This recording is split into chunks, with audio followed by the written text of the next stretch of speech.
the barrel, we'll have a barrel of fun. Roll out the barrel, we've got the blues on the run. Zing, boom, tararo, ring out a song of good cheer. Now's the time to roll. Because people who have never been to Doug Pollard's place during one of his fall campouts, I thought I might try to explain a little bit about where all of this is coming from. Doug, Brenda are all from Baltimore. About 25 or 26 years ago, my oldest boy, Doug,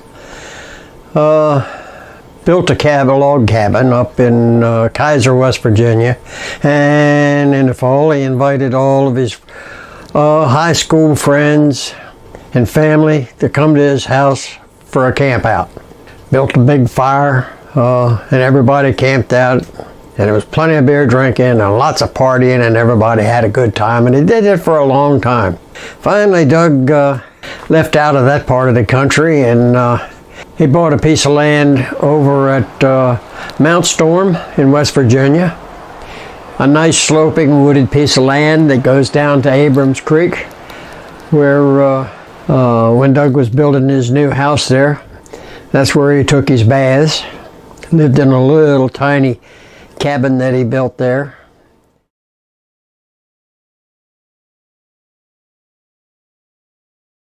Doors, but outside some too, and out by the fire. Everybody hung around the fireplace and they drank plenty of beer in the grand old Baltimore style. They had a good time. The kids were there. My great-great-grandson, the baby, Lucas, his first time at a campfire camp out, and his dad camped out too, and it was his first time. But everybody had a good time at these things, and so I got some video of it and some of Doug's pictures and put it all together and tried to tell a little bit about it, so everybody that's never been to one of his campouts could know a little bit about what it's all about. You know, Doug and Brenda's mother was the daughter of an Irishman. The Roberts family came from Ireland. They were steel workers, and they came to Baltimore to work at Bethlehem Steel. Clarence Robert married a Finlander girl, and Brenda and Doug's mom and I divorced. We'd had a good time in our teen years, but as we grew a little older in our 20s, we grew to be different people, and we just didn't get along. And their mother married George Schroefer. I think he was either the first or second generation German American. And of course the Germans, you know, they believe in drinking plenty of beer, doing the polka. And my kids picked up on a lot of that. And it was popular around Baltimore.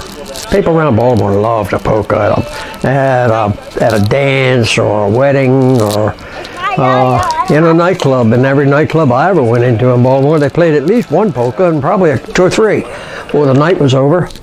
Well, that's what Doug's campouts is kind of all about. A lot of beer drinking and a good time. And Brenda has her friends who come that she's loyal to, and that they're loyal to her. But I'll say this especially about Doug. Doug is, you know, he's an old mailman. He's retired, and he's old enough now that he can tell one of his buddies, "I love you, bud," and not be embarrassed. And that's what happens when you get a little older and retire. You think back on your people who were friends, and you really do kind of love them. So anyway, they're all invited, and they all come, and they have a good time. And I go up when I can. I haven't gone every year. I've gone to a few of them, and I always have a good time.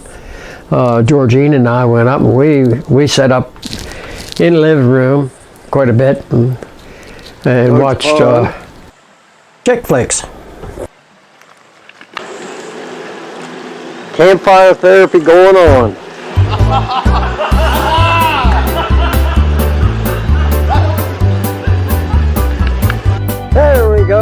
public in the woods. In heaven there is no beer. That's why we drink it here. And when we're gone from here, our friends will be drinking all the beer. In heaven there is no wine, so we drink till we feel fine. And when we leave this all behind, our friends will be drinking all the wine.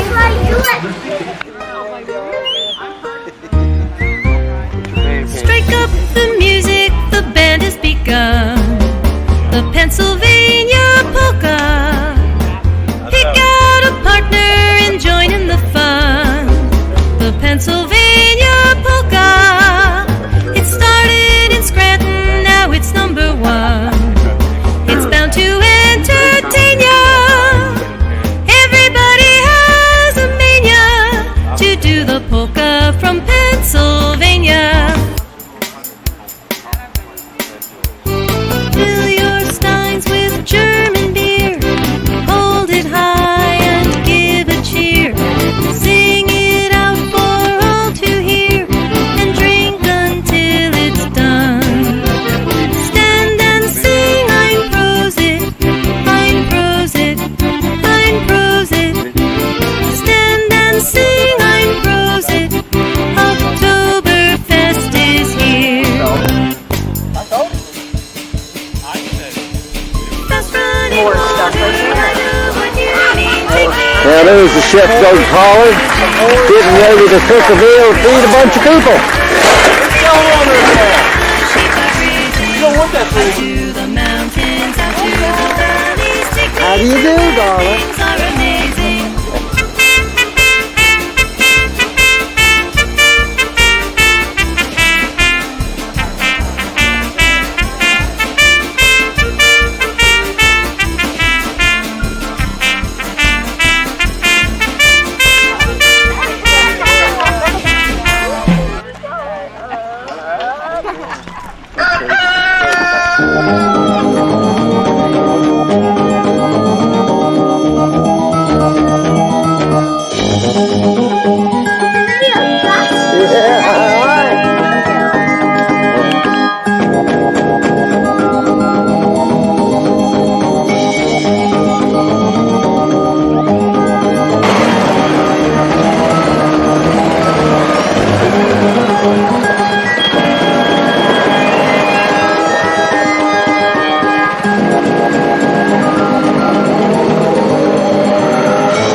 Don't think you're gonna make it through there. Just a little tight.